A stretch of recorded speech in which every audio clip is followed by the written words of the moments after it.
ब्राह्मीं च वैष्णवीं भद्रां षड्भुजां च चतुर्मुखां त्रिनेत्रां च त्रिशूलां च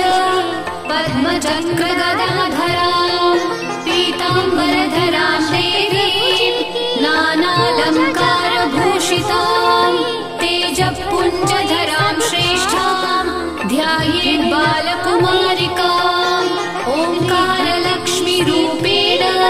विष्णोर्हृदयमव्ययम् विष्णुमानन्दमध्यस्थं ह्रीङ्कारबीजरूपिणी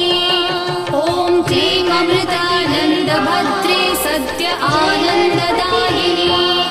ॐ श्रीं दैत्यभक्षरदां शक्तिमालिनि शत्रुमर्दिनी तेजःप्रकाशिनी देवी वरदा शुभकारिणी